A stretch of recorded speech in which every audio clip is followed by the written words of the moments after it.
ये एक बहुत दुखद विषय है कि इतनी युवा बेटी हरियाणा की और होनहार बेटी, मतलब अच्छा पढ़ती थी, समझदार थी। जो मैंने परिवार से बात की वो भी बताते हैं कि बड़ी सिंपल थी और उसका पढ़ाई की तरफ झुकाव था।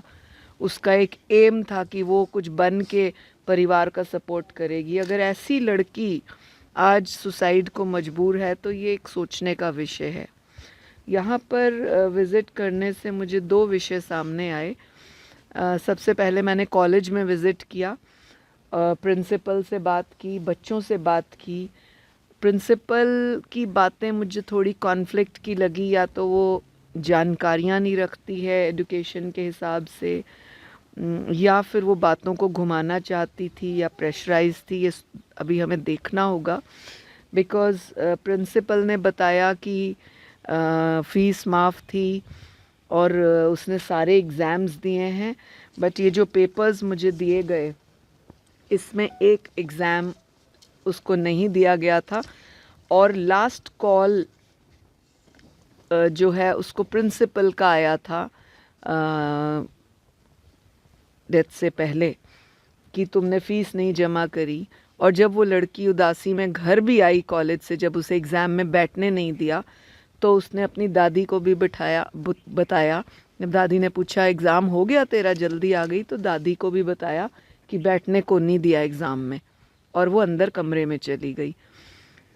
उसकी डेथ के बाद जो फ़ोन्स का रिकॉर्ड निकल रहा है उसमें राहुल चौधरी नाम के लड़के की लास्ट कॉल है।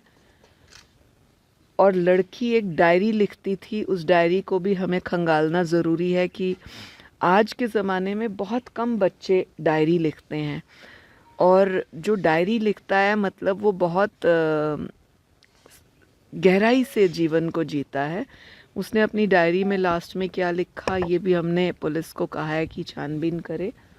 लास्ट फ़ोन परिवार के मुताबिक राहुल चौधरी का आया, क्योंकि लॉक लगा हुआ है फ़ोन पे और डिटेल्स देखी नहीं जा पा रही अभी। फ़ोन्स को खुलवा कर और पूरा देखा जाए, चैट्स को पूरा निकाला जाए, कम से कम 1 साल की चैट्स को निकाला जाए, तब आइडिया लगेगा कि ये राहुल से इसका मिलना जुलना कब से है और किस तरह का है। दूसरा, जो प्रिंसिपल का फ़ोन फादर को आया 1 महीना पहले कि फ़ीस भरो नहीं तो बेटी को एग्ज़ाम में नहीं बैठने देंगे, वो भी फादर ने बयान हमें दिया। दूसरी ओर ये स्कूल राजबीर एमएलए का है और उन्होंने मुझसे बातचीत की, उसमें वो एक्सेप्ट नहीं कर रहे। वो क्लियरली बोल रहे हैं, ऑन रिकॉर्ड आप लोगों के पास है, कि फ़ीस का कोई मामला नहीं है। राहुल और फ़ीस दो अलग अलग विषय हैं। राहुल का स्कूल से कोई लेना देना, कॉलेज से नहीं है। लेकिन राहुल उनके साले का बेटा है, सगे साले का, और उनका सगा साला ट्रांसपोर्ट देखता है कॉलेज का, तो ये लिंक कहीं ना कहीं बनता है। विधायक का ये भी कहना है कि राहुल आज तक कभी कॉलेज नहीं आया। इसके लिए हमने डीएसपी को कहा है कि वो फुटेज चेक करे एटलीस्ट 6 मंथ्स की, या जितनी भी लेटेस्ट कर सकते हैं। अगर वो दिखता है तो उसके हिसाब से कार्रवाई बनती है। और ऐसा कभी नहीं हो सकता कि जिस फादर के पास ट्रांसपोर्ट का काम हो किसी कॉलेज का, उसका बेटा, युवा बेटा, कभी बिजनेस में इंटरवेन नहीं करता हो, ना आता हो। ये भी एक शक की सुई जाती है। दूसरी बात, जो प्रिंसिपल को मैंने पूछा कि आपके पास आईसी कमेटी है तो मुझे रजिस्टर दिखाइए, प्रिंसिपल को आईसी कमेटी की ही नॉलेज नहीं थी। और जब हमने पूछा, ये भी मीडिया के सामने था, रिकॉर्ड में है, जब हमने आईसी कमेटी की बात की तो उन्होंने कहा रजिस्टर विधायक जी लेकर चले गए। अलग से विधायक जी से पूछा तो विधायक जी को आईसी कमेटी नहीं पता थी। विधायक जी ने कहा कि शायद विधायक सोशल लेवल के हैं तो उनको शायद इस तरह की बात ना पता हो, इसको मैं मान सकती हूँ। लेकिन प्रिंसिपल और विधायक की दोनों की बातों में कॉन्फ्लिक्ट है, तो ये सारी चीज़ों को देखना ज़रूरी है। ये एजुकेशन नॉर्म्स के अंडर भी आता है कि आईसी कमेटी नहीं है, गठित नहीं हुई, और उसको घुमाने का प्रयास किया।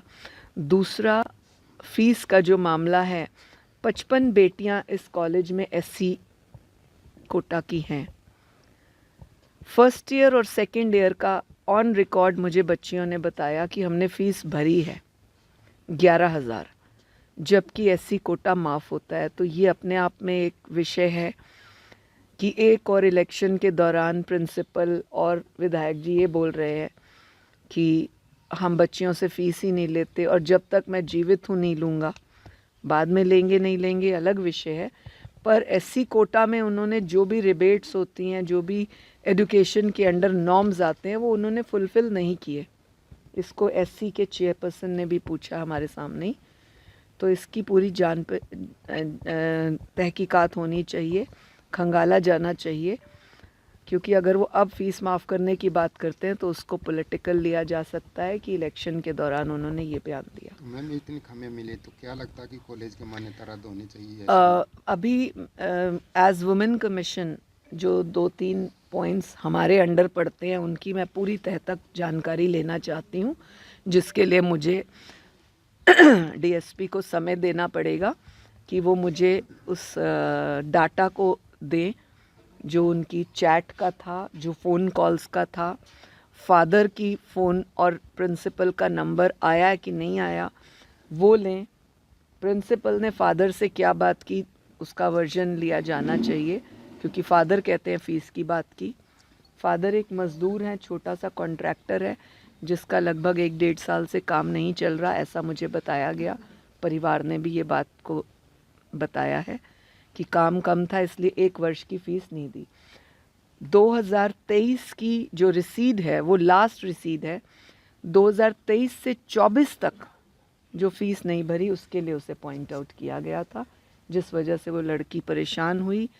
और फादर प्रिंसिपल एमएलए ने बताया कि वो लाइव चैट भी कर रही थी, बात भी कर रही थी अपनी फ्रेंड से फांसी देते समय। इस चीज़ को भी पूरी डिटेल से निकाला जाना चाहिए कि वो लास्ट मोमेंट पर भी किस परिस्थिति में किससे चैट कर रही थी और क्या बोला। ये निकलना बहुत ज़रूरी है। यहाँ से स्पष्ट होगा कि उसने अपनी ज़िंदगी ख़त्म फ़ीस की वजह से की या राहुल की वजह से। महिला आयोग के अंतर्गत ये दोनों विषय आते हैं। डिटेल पूरी आ जाने के बाद फैसला लेंगे। तो क्या लगता है मैम विधायक का भी इसमें कोई रोल हो सकता है, क्योंकि यहाँ पर राजनीति देखिए, विधायक मालिक है कॉलेज का, ये रोल तो है। बच्ची ने विधायक को फ़ोन किया कि मैं फ़लाँ की पोती बोल रही हूँ, मेरी फ़ीस की वजह से मुझे एग्ज़ाम नहीं देने दिया, ये परिवार ने बताया है, उनकी दादी ने बताया है। इन चीज़ों को पूरा गहराई से लिया जाना चाहिए। फ़ोन बच्ची के फ़ोन से विधायक के फ़ोन पे गया है कि नहीं गया, ये सारा निकाला जाना चाहिए। और जिस तरह से बच्ची की मदर ने और दादी ने मुझे बताया और मासी ने कि किसी ने थाने में जाकर ये कहा कि इस केस को दबा दो, इसीलिए ये ज़्यादा परेशान है, तो मैं आपको आश्वासन देना चाहती हूँ इस केस को दबाया नहीं जाएगा। एक बच्ची की जान गई है। जो भी फैक्ट्स एंड फैक्चुअल्स दोनों पहलुओं के, फ़ीस के और राहुल के सामने आएंगे, उसके अनुसार बच्चे के परिवार को न्याय दिया जाएगा। किसी को तलब किया गया आयोग में आगे पूछताछ के लिए? हम करेंगे। आज मैंने सारी जानकारी ली है, मैं इस विषय पर डिटेल में रिपोर्ट्स मांगने के बाद तलब करेंगे, जिसको भी करना ज़रूरी होगा।